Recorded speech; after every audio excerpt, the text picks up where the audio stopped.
എന്റെ പ്രിയപ്പെട്ട സഹോദരങ്ങളെ, ഒരു സാലിഹത്തായ പെണ്ണിന്റെ അടയാളമാണ് ഭർത്താവ് കൽപ്പിക്കുന്നത്. നല്ല കാര്യങ്ങൾ കൽപ്പിക്കുമ്പോൾ അത് അനുസരിക്കുക എന്നത് ഭാര്യയുടെ കടമയാണ്. ആ ഗുണം നിന്റെ ഭാര്യക്കുണ്ടെങ്കിൽ അവൾ സാലിഹത്തായ ഭാര്യയാണെന്ന് നബി മുഹമ്മദ് മുസ്തഫ സല്ലല്ലാഹു അലൈഹി വസല്ലം. ഭർത്താവ് പറയുന്നു, ഭാര്യയോട് പറയുന്നു, നീ പോകണ്ട എന്ന് പറഞ്ഞാ പോകണ്ട, ഒരിടത്തേക്ക് നീ പോകണ്ട എന്ന് പറഞ്ഞാ പോകണ്ട. മഹാനായ റസൂലുള്ളാഹി സ്വല്ലല്ലാഹു അലൈഹി വസല്ലം പ്രവാചകന്റെ കാലഘട്ടത്തിൽ ഒരു പെണ്ണിന്റെ ചരിത്രമുണ്ട്.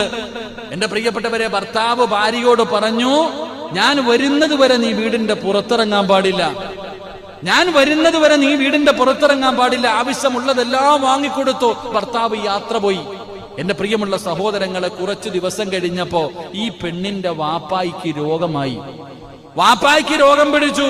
കുടുംബക്കാര് വന്നിട്ട് പറഞ്ഞു, മോളെ നിന്റെ വാപ്പ രോഗിയായി കിടക്കുകയാ, അതുകൊണ്ട് നീ ഒന്ന് കാണാൻ പോ. ഈ പെണ്ണ് മഹാനായി നബിയുനാ റസൂലുള്ളാഹി സ്വല്ലല്ലാഹു അലൈഹി വസല്ലമ തങ്ങളുടെ മുന്നിലേക്ക് ആളയച്ചു. നബിയേ, എന്റെ ഭർത്താവ് ഇങ്ങനെ പറഞ്ഞിട്ടുണ്ട്, നീ വീടിന് പുറത്തിറങ്ങരുതെന്ന് ഭർത്താവ് പറഞ്ഞിട്ടുണ്ട്. എന്റെ വാപ്പ സുഖമില്ലാതെ കിടക്കുകയാ, ഞാനൊന്ന് പോയി കണ്ടോട്ടെ നബിയെ. മുത്തുനബി പറഞ്ഞത്, ഭർത്താവ് പറഞ്ഞത് അനുസരിക്ക്, നിന്റെ ഭർത്താവ് പറയുന്നത് അനുസരിക്ക്. കുറച്ചു കഴിഞ്ഞു വാപ്പ രോഗം കൂടി സക്കറാത്തിന്റെ അവസ്ഥയില്. കുടുംബക്കാര് വന്നിട്ട് പറഞ്ഞു, പെണ്ണെ കാണണമെങ്കിൽ ഈ ഒരു അവസരമേ ഉള്ളൂ.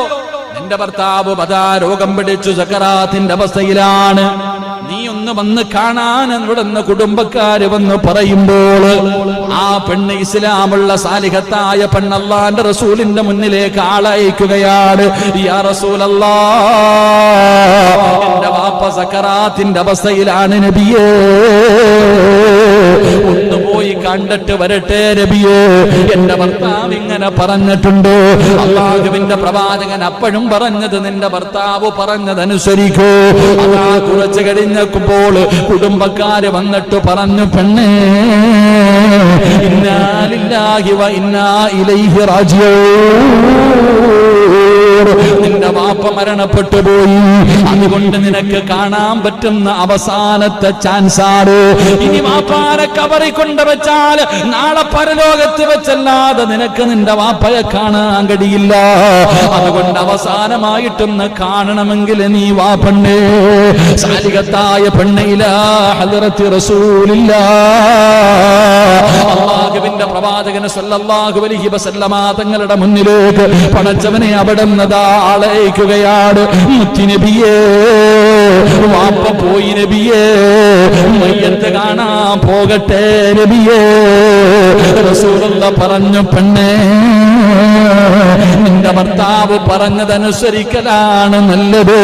സുബ്ഹാനല്ലാഹ്, തന്റെ പിതാവിനെ അവസാനമായിട്ടൊന്ന് കാണാൻ പോലും ആ പെണ്ണ് പോയില്ല എന്ന് ചരിത്രം പറയുമ്പോ, പടച്ചവനെ, ഇന്നത്തെ കാലഘട്ടത്തിലെ പെണ്ണുങ്ങളുടെ ചരിത്രം എടുത്തു നോക്ക്. പടച്ചവനെ, ഇങ്ങനെ എങ്ങാണെന്ന് സംഭവിച്ചു പോയാൽ പടച്ചവനെ നമ്മുടെ ഭാര്യമാർ അനുസരിക്കാറുണ്ട്. ഭർത്താവ് പോകണ്ടെന്ന് പറഞ്ഞാൽ, അല്ലാഹുവേ പടച്ചവനെ, പെണ്ണ് നീ എവിടെയെങ്കിലും പോകുന്നെങ്കിൽ എന്റെ ഉമ്മാനെ വിളിച്ചു കൊണ്ടുപോകൂ.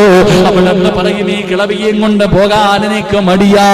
ഭർത്താവിനോട് ചോദിക്കാതെ അനുവാദമില്ലാതെ പുറത്തു പോകുന്ന പെണ്ണുങ്ങളുണ്ട്.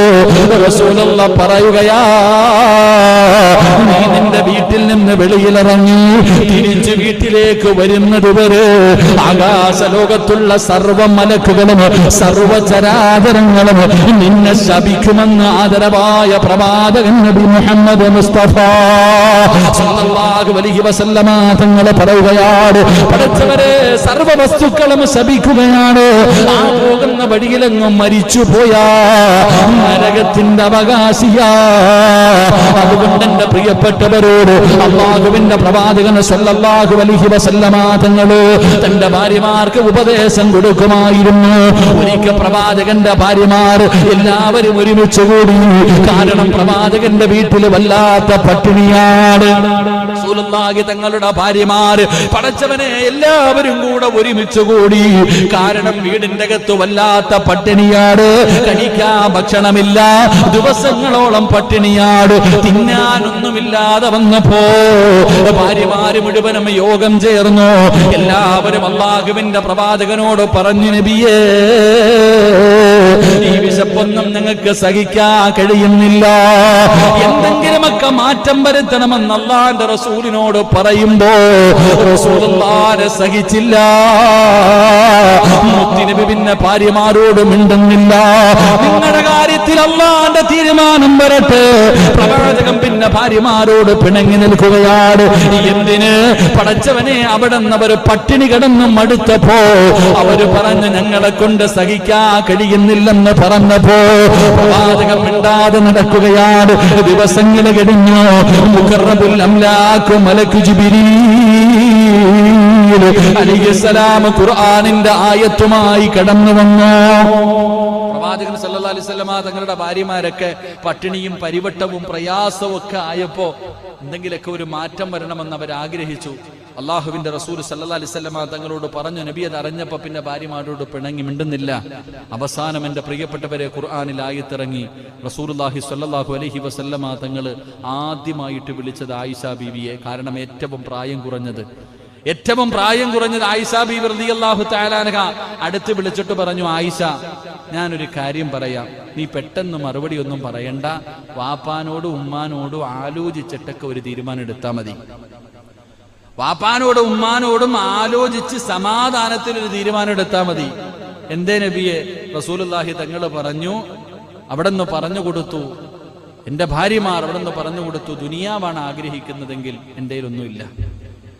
സുഖവും ആഡംബരങ്ങളൊക്കെയാണ് നിങ്ങൾ ആഗ്രഹിക്കുന്നതെങ്കിൽ ഞാൻ നിങ്ങൾക്ക് തലാഖ് തരാം, നിങ്ങൾ പോയി സന്തോഷത്തോടു കൂടി ജീവിച്ചോ. ഇല്ല, എന്റെ കൂടെ ക്ഷമിച്ചും സഹിച്ചും ഉള്ളത് കൊണ്ട് തൃപ്തിപ്പെട്ട് ജീവിച്ചാൽ അള്ളാഹു നിങ്ങൾക്ക് സ്വർഗം തരും. ആലോചിച്ചിട്ട് പറഞ്ഞാൽ മതി. ആയിഷ ബീബി റളിയല്ലാഹു തആല അൻഹ, എന്തോ ആലോചിക്കാനാ നബിയെ? നിങ്ങളുടെ കൂടെ ജീവിക്കാൻ ഇത്ര എന്റെ വാപ്പാനോടും ഉമ്മാനോടൊന്നും ചോദിക്കേണ്ട കാര്യമൊന്നുമില്ല. അള്ളാഹുവിന്റെ റസൂലിന്റെ കൂടെ പട്ടിണിയാണെങ്കിലും ഞാനുണ്ട് നബിയെ എന്ന് മഹദി ആയിഷ ബീവി റളിയല്ലാഹു തആല ഓരോ ഭാര്യമാരോടും വിളിച്ചു പ്രവാചകൻ ഇത് പറഞ്ഞു. ഓരോ ഭാര്യമാരോടും, എന്റെ പ്രിയപ്പെട്ട സഹോദരങ്ങളെ, ഞാൻ പറഞ്ഞു വന്നത് സാലിഹത്തായ പെണ്ണിന്റെ രണ്ടാമത്തെ അടയാളം അവൾ ഭർത്താവ് പറഞ്ഞാൽ അനുസരിക്കും. അള്ളാഹു അങ്ങനെയുള്ള ഭാര്യമാരായി അള്ളാഹു നമ്മുടെ ഭാര്യമാരെ അള്ളാഹു സ്വീകരിക്കുമാറാകട്ടെ.